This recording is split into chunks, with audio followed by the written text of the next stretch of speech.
Assalamualaikum warahmatullahi wabarakatuh. Salam sejahtera bagi kita semua.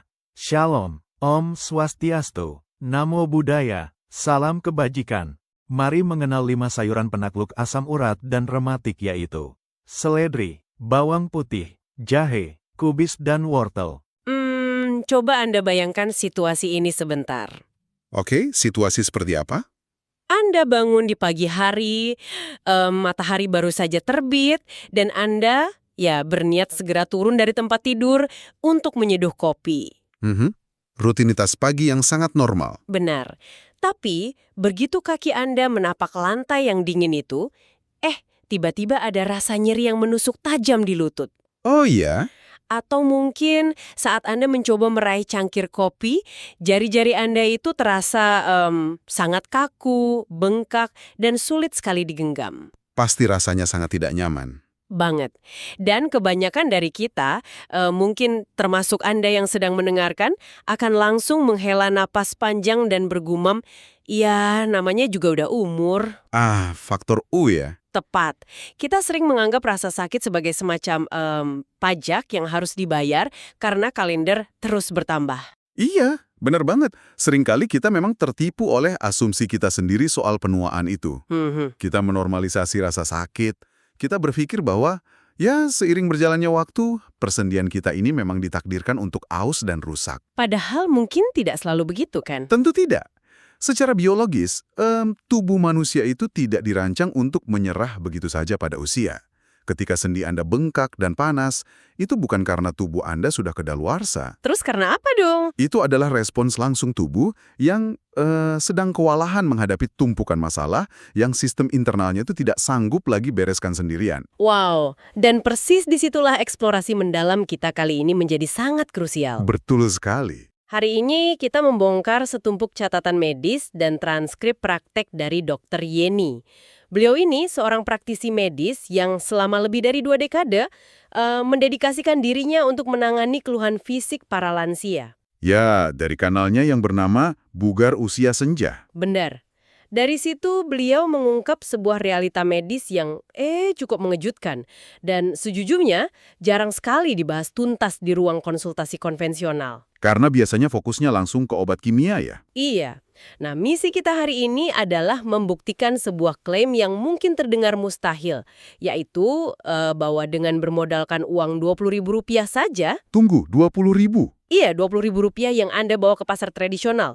Uang yang mungkin cuma cukup buat bayar parkir dan beli es teh manis, Anda bisa merakit sebuah persenjataan medis yang setara dengan obat-obatan kimia mahal. Menarik banget. Tujuannya untuk menaklukkan 2 musuh terbesar persendian kita, yaitu asam urat dan rematik.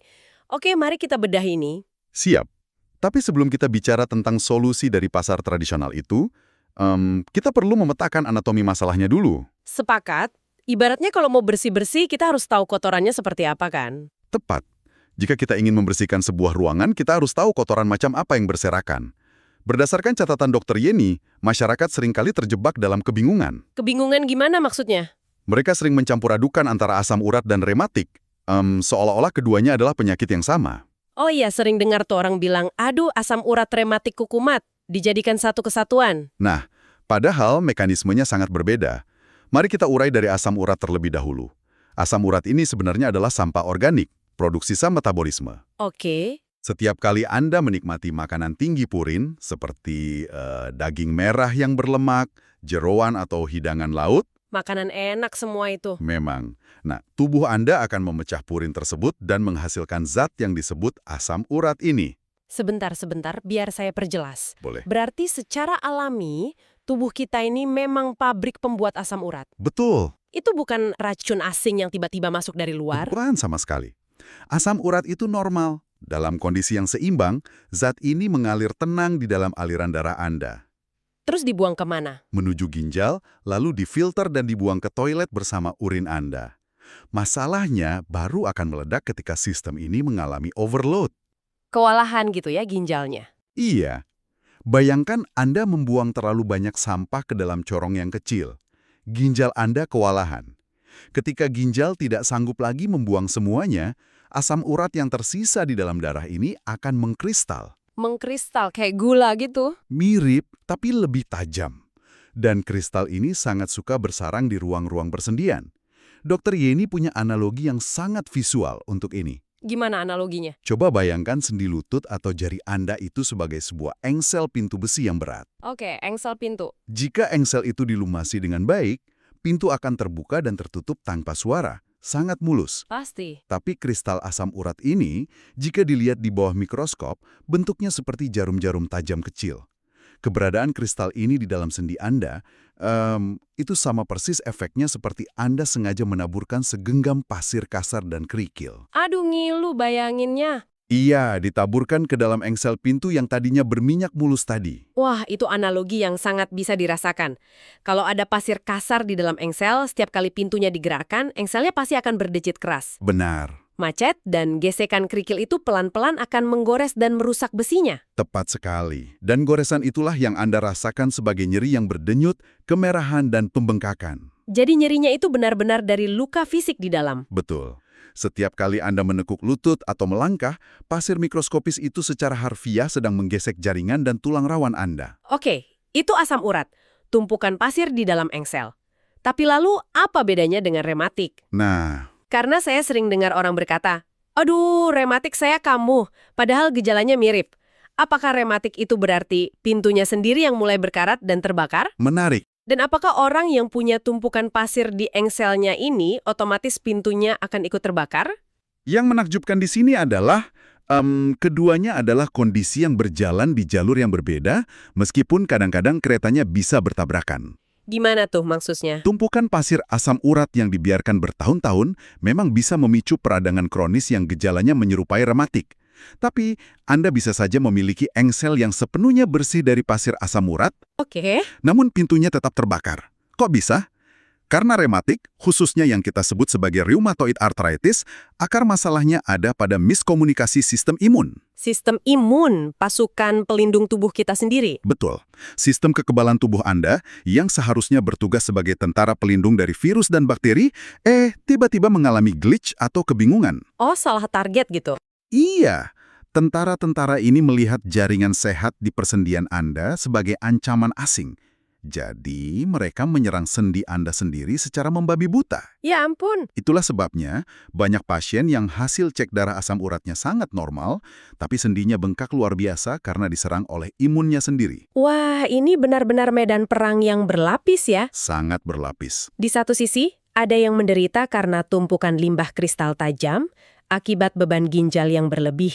Di sisi lain, ada yang menderita karena sistem keamanan tubuhnya sendiri yang salah, sasaran, dan memicu kebakaran. Persis. Nah, sekarang setelah kita paham betul bahwa masalah utamanya adalah menyingkirkan pasir ini dari engsel, pertanyaan logisnya adalah, Bagaimana cara membersihkannya? betul, bagaimana cara kita masuk ke celah sendi itu dan menyapunya keluar? Apalagi bagi Anda yang mungkin saat ini sedang mendengarkan sambil mengelus-ngelus lutut yang sedang ngilu. Kita butuh pasukan pembersih. Dan inilah saatnya sumber kita membawa kita pada pahlawan dapur yang pertama, Apa itu? seledri. Seledri. Jujur saja ya, selama ini saya memandang seledri itu sekedar elemen estetika. Cuma taburan warna hijau biar kuah bakso atau sop ayam tidak terlihat pucat. Itu adalah kesalahpahaman kuliner yang sangat merugikan dari kacamata medis. Masa sih? Iya, di dalam dunia botani, seledri itu bukan sekedar penghias, melainkan sebuah instrumen detoksifikasi yang presisi. Wow, bahasanya canggih banget, instrumen detoksifikasi. Karena memang kerjanya sepresisi itu. Seledri menyimpan sebuah senyawa aktif alami bernama 3N-butyl phthalate. Waduh, susah banget nyebutnya. Tenang, kita tidak perlu pusing menghafal nama ilmiahnya yang rumit. Yang perlu Anda ketahui adalah mekanisme kerjanya. Oke, gimana cara kerjanya? Senyawa ini bekerja dengan cara merelaksasi otot-otot di sekitar pembuluh darah, membuatnya sedikit melebar. Jadi, alirannya lebih lancar. Betul. Ketika aliran darah menjadi lebih lancar, senyawa ini bertindak persis seperti vacuum cleaner industri. Vacuum cleaner? Menyedot kotoran? Iya, ia menyisir aliran darah Anda, mendeteksi tumpukan kristal asam urat yang nyangkut di persendian, lalu menyedotnya keluar dari jaringan rawan tersebut. Terus dibuang kemana? Ditarik kembali ke ginjal untuk digelontorkan secara paksa melalui urin. Astaga, vakum cleaner alami di dalam pembuluh darah kita? Luar biasa. Dan efeknya sangat nyata. Beliau ini sangat hobi main badminton, tapi terpaksa gantung raket bertahun-tahun karena sendi pergelangan kakinya bengkak parah diserang asam urat. Ya, itu sering terjadi. Nah, setelah beliau diajari untuk merutinkan konsumsi jus seledri, sekitar 3-4 batang seledri segar yang diblender dan diminum setiap pagi saat perut masih kosong. Oke, perut kosong ya? Ya, coba tebak, hanya dalam 2 minggu, bengkaknya susut dan dia sudah kembali bisa melompat smash di lapangan. Wow, Itu pemulihan mekanis yang sangat cepat. sangat cepat dan secara biologis sangat masuk akal karena vacuum cleaner itu bekerja setiap hari membersihkan pasir dari engselnya. Iya, di vakum terus-terusan. Tapi kita juga harus bicara soal peringatan medisnya di sini. Oh, ada efek sampingnya. Karena senyawa dalam seledri ini sangat efektif dalam melebarkan dan merelaksasi pembuluh darah, ada efek samping mekanis yang tak terhindarkan. Ia akan menurunkan tekanan darah. Oh, jadi buat yang tensinya rendah harus hati-hati. Sangat. Jika Anda adalah tipe orang yang memang sudah punya riwayat darah rendah, ini harus diawasi. Anda tentu tidak ingin asam uratnya hilang, tapi Anda malah pingsan saat berdiri karena tensi Anda drop mendadak. Wah, bener juga. Semuanya kembali pada takaran dan observasi tubuh masing-masing. Catatan kehati-hatian yang sangat kritis. Oke, jadi kita sudah menyedot bongkahan-bongkahan kristal besarnya dengan vakum seledri. Betul. Tapi bagaimana dengan sisa racun mikroskopis yang masih mengalir di dalam darah? Kita butuh filter. Dan disinilah kita masuk ke sayuran kedua. Iya, catatan medis Dr. Yeni membawa kita ke sayuran kedua, yang seringkali hanya berakhir sebagai alas sambal di piring pecel lele.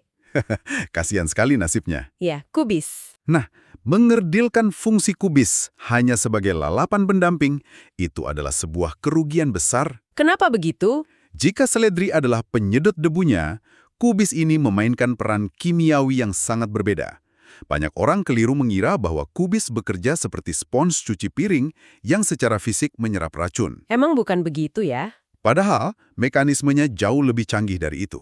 Kubis kaya akan fitonutrien spesifik dan vitamin C dalam dosis yang sangat terkonsentrasi. Oke. Nah, vitamin C di sini tidak bekerja seperti benda fisik penyerap air. Ia bertindak sebagai donatur elektron. Tunggu. Donatur elektron. Bagaimana maksudnya di dalam konteks sendi kita? Ya. Kayak racun gitu ya? Anggap saja radikal bebas ini seperti karat yang menyebar cepat. Nah, vitamin C dari kubis masuk ke sana dan memberikan elektron yang hilang kepada molekul yang tidak stabil tersebut. Jadi dia menstabilkan si perusaknya. Betul, sehingga menetralkannya. Singkatnya, kubis bertindak sebagai cairan penghilang karat kimiawi. Oh, wow. Ia membersihkan sisa-sisa stres oksidatif, dan yang paling penting, ia secara aktif meringankan beban kerja organ hati dan ginjal. Supaya mereka bisa kerja optimal. Tepat, sehingga kedua organ tersebut bisa lebih fokus membuang sisa asam urat yang membandel. Nah, disinilah bagian yang sangat menarik bagi saya. Kita sedang membicarakan mekanisme kimiawi tingkat seluler loh. Iya, Yang ternyata bisa didapatkan hanya dari sayuran seharga beberapa ribu rupiah sekilogram di pasar. bukan obat yang harganya jutaan. Benar. Saya teringat kisah Pak Yanto, seorang pedagang kain batik di Solo yang berusia 63 tahun. Di catatan ini, Dr. Yeni mendeskripsikan jari-jari Pak Yanto itu membengkak parah sampai terlihat seperti sosis. Ya ampun, pasti sakit sekali. Kaku dan memerah. Anda bisa bayangkan tragedinya. Seorang seniman, seorang pengrajin yang hidupnya bergantung pada keluasan tangannya untuk melipat dan menata kain batik, tiba-tiba tidak bisa bahkan untuk sekedar mengepalkan tangan karena rasa sakit. Tragis. Namun, dengan disiplin mengonsumsi lalapan kubis mentah setiap hari untuk memasuk penghilang karat tadi secara terus-menerus, cepat tebak. Kempes bengkaknya. Dalam sebulan tangannya mengempis. Ia kembali bisa melipat kain. Ada nilai kemanusiaan yang sangat besar saat fungsi tubuh itu kembali. Mengembalikan fungsi tangan berarti mengembalikan mata pencaharian dan harga dirinya. Benar banget. Itulah mengapa membersihkan darah dari sisa stres oksidatif secara konsisten sangatlah revolusioner bagi tubuh. Sangat setuju. Oke, sekarang kita punya gambaran yang lebih baik. Rumahnya sudah divakum dengan seledri. Iya, Karat dan racun mikroskopisnya sudah dinetralisir oleh kubis. Pasir-pasirnya sudah banyak yang terbuang. Tapi tunggu sebentar, ada satu masalah besar yang tertinggal. apa itu? Dengan Pasirnya mungkin sudah hilang, tapi engselnya masih merah, bengkak, dan beradang hebat. Apinya masih menyala. Betul, kita butuh pemadam kebakaran. Dan inilah saatnya senjata rahasia ketiga kita melangkah masuk. Bawang putih. Bawang putih. Tepat. Mari kita perjelas anatomi peradaman tersebut. Ketika persendian Anda terluka oleh kristal, atau ketika sistem imun Anda menyerang sendi seperti pada kasus rematik tadi, tubuh melepaskan sinyal kimia. Alarm tanda bahaya gitu. Betul, yang memicu respon inflamasi atau peradangan. Bayangkan tubuh Anda sebagai sebuah gedung besar. Peradangan itu seperti korsleting di dalam dinding yang memicu percikan api. Bahaya kalau dibiarkan. Kalau dibiarkan, api itu akan merembet dan membakar seluruh jaringan otot dan tulang rawan. Bawang putih di sini berperan secara spesifik sebagai tabung pemadam kebakaran darurat. Oh, karena ada kandungan khususnya ya? Ya, berkat sebuah senyawa mematikan, dalam arti positif ya, yang bernama alisin. Alicin ini sangat agresif. Begitu ia masuk ke aliran darah, ia mendeteksi enzim pemicu radang dan langsung menyemprotkan busa pemadam sebelum api peradangan itu menghancurkan jaringan lebih luas. Tapi tunggu, bentar. Saya harus menyela di sini dengan pengalaman pribadi saya. Oh, ada pengalaman dengan bawang putih. Ada banget. Saya pernah membaca artikel tentang khasiat bawang putih ini. Suatu malam lutut saya terasa sangat ngilu. Jadi saya pergi ke dapur, mengambil satu siung bawang putih mentah, mengupasnya, dan langsung saya kunyah bulat-bulat. Astaga, langsung dikunyah. Iya, hasilnya, mulut saya rasanya terbakar, perut saya mual, lambung saya perih seharian, dan tebak, lutut saya tetap ngilu. Hahaha, maaf saya tertawa. Apakah teori bawang putih ini dilebih-lebihkan? Atau gimana nih? Cerita Anda itu adalah contoh klasik dari kesalahan fatal yang paling sering dilakukan banyak orang. Loh, salahnya di mana? Anda gagal mendapatkan khasiatnya karena Anda tidak memahami ilmu kimia dasar dari bawang putih itu sendiri. Alisin, senyawa pemadam kebakaran yang sangat kuat tadi, sebenarnya tidak eksis di dalam bawang putih utuh yang baru Anda kupas. Bentar. Apa maksudnya tidak eksis? Bukankah itu kandungan alaminya? Nah, ini yang unik. Bawang putih itu sangat pintar. Ia menyimpan dua bahan berbeda di tempat terpisah. Di dalam siungnya itu? Iya, satu enzim bernama alienase dan satu asam amino bernama alin. Selama bawang putih itu utuh, keduanya tidak pernah bertemu. Kok bisa gitu? Itu mekanisme pertahanan si bawang terhadap hama di tanah. Senyawa alisin baru akan tercipta ketika dinding sel bawang putih itu dirusak. Oh, Jadi harus dihancurkan dulu. betul. Entah itu digeprek, dicincang halus, atau dihancurkan. Pertemuan antara enzim dan asam amino itulah yang melahirkan alisin. Dan ini kuncinya, reaksi kimia itu butuh waktu. Butuh waktu berapa lama? Jika Anda langsung menelannya seperti tadi, atau memasaknya segera setelah dipotong, panas dan asam lambung akan menghancurkan enzim tersebut sebelum alicin terbentuk sempurna. Waduh, Anda harus menggepreknya, lalu membiarkannya tergeletak di ruang terbuka selama kurang lebih 10 menit. astaga. Jadi 10 menit itu adalah durasi krusial bagi si bawang putih untuk mencampur senyawanya secara optimal. Tepat 10 menit. Itu benar-benar ilmu biokimia yang terjadi tepat di atas talenan. Ya, hebat kan? Berarti karena saya langsung mengunyahnya secara utuh, saya sama saja dengan menelan tabung pemadam kebakaran tanpa pernah menarik pin pengamannya. Hahaha, analogi yang sangat pas. Pinnya belum ditarik, Pantes saja radangnya tidak sembuh. Tapi, apakah ada kelompok orang yang tidak boleh sembarangan bermain dengan tabung pemadam ini? pasti ada. Bawang putih, karena kemampuannya memecah peradangan, juga secara inheren memiliki sifat antikoagulan. Pengencer darah. Betul, pengencar darah yang sangat bertenaga. Bagi Anda yang memiliki masalah kardiovaskuler dan sedang rutin mengonsumsi obat pengencar darah sintetis seperti aspirin atau warfarin, interaksi dengan bawang putih ini bisa berbahaya. Bisa bikin pendarahan. Iya, jika darah Anda menjadi terlalu encer, luka kecil saja bisa memicu pendarahan yang sulit berhenti. Anda wajib mengomunikasikan hal ini dengan dokter Anda sebelum menjadikan bawang putih sebagai rutinitas harian. Sangat krusial untuk dicatat. Baik, masih di divisi pemadam kebakaran kita nih, kita punya satu lagi rempah yang pamornya sudah sangat melegenda di Indonesia. Saya tahu ini. Jahe. Biasanya jahe ini kita cari saat udara sedang dingin atau saat hidung tersumbat. Namun, dalam konteks nyeri sendi, jahe membawa senjata senyawanya sendiri yang bernama gingerol. Betul sekali. Jika bawang putih memadamkan api dengan cara yang agresif dan cepat memutus rantai inflamasi, gingerol di dalam jahe memiliki pendekatan yang sedikit berbeda. Beda gimana kerjanya? Ia tidak hanya memadamkan api, tapi ia juga memblokir kabel alarm di dalam tubuh Anda. Kabel alarm? Iya, gingerol ini mampu menghambat produksi enzim spesifik seperti COX2 yang tugas utamanya adalah mengirimkan sinyal rasa sakit dari sendi ke otak Anda. Oh, pantesan kerasa lega. Jadi, di saat bawang putih sibuk memadamkan kebakaran di lokasi kejadian, jahe memastikan kabel saraf yang terus-menerus menjeritkan rasa nyeri itu diblokir. Sehingga kita nggak kesakitan lagi. Tepat. Sehingga Anda merasakan efek peredaan nyeri yang sangat menenangkan atau soothing. Ia memutus sinyal sakitnya secara langsung ya.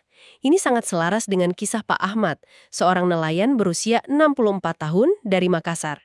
Bagaimana ceritanya? Bayangkan, karena profesinya yang keras, lutut Pak Ahmad ini sampai mengeluarkan bunyi krek-krek setiap kali ia melakukan gerakan sholat. Duh, ngilu dengernya. Dari berdiri, turun ke posisi rukuk, atau saat bersujud, sendinya berderak menahan beban, disertai ngilu yang sangat menyiksa. Ibadah yang seharusnya membawa ketenangan malah berubah menjadi penderitaan fisik. Pasti sangat mengganggu kehusyuan. Sangat. Tapi, hanya dengan rutinitas memarut jahe seukuran ibu jari, diseduh dengan air panas, sesederhana membuat wedang jahe murni, dalam waktu 3 minggu, keluhan krek-krek itu lenyap loh. Luar biasa ya. Pelumas alaminya kembali bekerja, peradangannya reda, dan beliau bisa beribadah dengan tenang. Jika kita hubungkan ini dengan gambaran besarnya, nenek moyang kita sebenarnya sudah memahami hal ini jauh sebelum sains modern mengisolasi senyawa gingerol atau alisin di laboratorium. Iya ya, dari dulu udah pada minum jamu. Betul. Mereka mencampurkan rempah-rempah ini ke dalam ramuan jamu dan bumbu masakan karena secara empiris mereka melihat bukti nyatanya. Mereka tahu cara menekan peradangan degeneratif. Masuk akal. Secara tidak sadar, eksplorasi kita hari ini sebenarnya hanyalah memvalidasi kearifan masa lalu menggunakan kacamata biokimia modern. Perspektif yang luar biasa. Kita benar-benar diajak kembali ke akar kita sendiri. Nah, sekarang mari kita lihat progres rumah persendian kita. Mari. Karat oksidatifnya sudah dibersihkan kubis, api peradangan dan alarm nyerinya sudah dimatikan total oleh bawang putih dan jahe. Selesai, kan? Belum? Belum. Karena kalau kita berhenti di sini, engsel besi yang sudah bersih tadi tetap telanjang. Betul sekali. Ia sangat rentan terhadap serangan di masa depan. Kita butuh pelapisan. Kita butuh perlindungan jangka panjang. Setuju. Dan disinilah sayuran kelima kita mengambil peran penutup yang sempurna, wortel. Wortel. Jadi, apa arti dari semua ini bagi Anda, pendengar kita? Selama ini kita didoktrin keras bahwa wortel itu spesialisasinya hanya untuk mata, titik. Memang benar wortel bagus untuk mata, tapi membatasi fungsinya hanya untuk penglihatan adalah penyederhanaan yang meremehkan. Oh ya? Kenapa? Anatomi sendi kita butuh pelindung. Wortel adalah gudangnya beta-karoten dan asupan vitamin A konsentrasi tinggi. Jika kita kembali ke analogi Dr. Yeni, setelah engsel pintu Anda bersih dari pasir dan karat, Anda harus mengaplikasikan cat pelindung anti karat. Supaya nggak rusak lagi ya? Betul, agar masalah yang sama tidak terulang bulan depan. Beta-karoten itulah cat pelindungnya. Cara kerjanya di sendi gimana? Yes. Saat ia mengalir ke persendian, ia menciptakan lapisan antioksidan yang melindungi tulang rawan dari kerusakan sel baru. Selain itu, ia juga berfungsi ganda melapisi dinding ginjal, memastikan ginjal memiliki daya tahan ekstra saat harus menyaring purin dari makanan Anda berikutnya. Pelapisan anti karat. Ini menjelaskan mengapa Bu Aminah, seorang nenek 67 tahun dari Bekasi, bisa melakukan pemulihan yang di luar nalar. Oh, ini cerita yang sangat menginspirasi. Banget. Di catatannya Bu Aminah ini, awalnya sudah harus berjalan bertumpu pada tongkat penyangga karena lututnya terlalu rapuh. Namun, setelah merutinkan kombinasi jus yang bahan utamanya adalah wortel yang di-blender setiap pagi, coba tebak, apa yang terjadi 2 bulan kemudian? Lepas tongkatnya. Beliau tertangkap kamera sedang jogging santai di sekitar kawasan Monas bersama cucu-cucunya. Wow, jogging. Iya, meninggalkan tongkat penyangga dan kembali berlari kecil. Itu bukan cuma soal menghilangkan rasa sakit sesaat, itu adalah proses merebut kembali kemerdekaan hidup. Memang benar. Bagi kelompok usia lanjut, kehilangan mobilitas akibat sendi yang kaku itu bukan sekedar masalah fisik loh. Tapi juga mental ya? Tentu, itu adalah gerbang menuju isolasi sosial, depresi, dan penurunan kualitas kognitif. Ketika Anda bisa bergerak bebas, tanpa rasa sakit, Anda mendapatkan kembali kendali atas kebahagiaan Anda. Sangat dalam maknanya. Oke, mari kita tarik napas sejenak dan rangkum apa yang baru saja kita bongkar di meja operasi dapur kita ini. Silakan. Untuk Anda yang sedang mendengarkan, di luar sana mungkin banyak pihak, bahkan mungkin suara di kepala Anda sendiri yang menakut-nakuti bahwa nyeri sendi yang Anda derita saat ini adalah vonis umur hidup. Bahwa masa-masa aktif Anda sudah berakhir. Tapi, kelima pahlawan botani ini membuktikan secara ilmiah bahwa narasi itu salah. Sangat salah. Anda punya seledri, si vacuum cleaner yang menyedot kristal tajam dari darah. Anda punya kubis yang melunturkan karat stres oksidatif. Ya. Anda punya duet bawang putih dan jahe yang bekerja sebagai tim pemadam kebakaran darurat untuk meredam korsleting peradangan. Dan pada akhirnya, Anda punya wortel sebagai cat pelindung masa depan yang melapisi sendi Anda. Ini memunculkan satu pertanyaan penting yang harus Anda ajukan pada diri sendiri sekarang. Pertanyaan apa itu? Kesembuhan yang bersumber dari alam ini menuntut satu syarat mutlak yang seringkali gagal dipenuhi oleh kita yang hidup di era instan ini. Konsistensi. Ah, ya.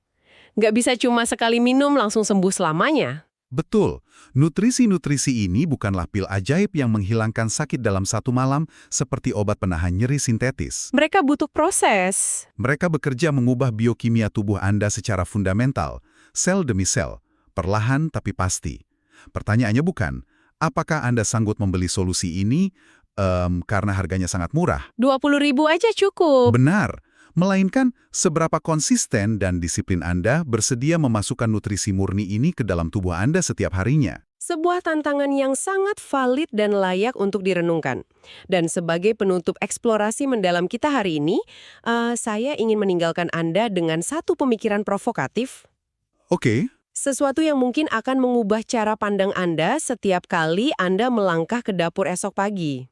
Pasti akan beda melihat isi dapur sekarang? Benar, jika sayuran-sayuran sederhana yang harganya cuma setara dengan koin kembalian minimarket ini, ternyata menyimpan kekuatan biokimia yang bisa mengalahkan radang sendi dan menyaingi obat pencuci darah. Rahasia medis luar biasa apalagi yang sebenarnya saat ini sedang bersembunyi di dalam toples-toples kusam di rak bumbu dapur Anda. Penawar penyakit kronis apalagi yang diam-diam sedang bertengger di sana, menunggu dengan sabar untuk dibongkar oleh ilmu pengetahuan modern. Pertanyaan yang sangat bagus. Coba pikirkan itu baik-baik saat Anda menatap isi kulkas Anda nanti.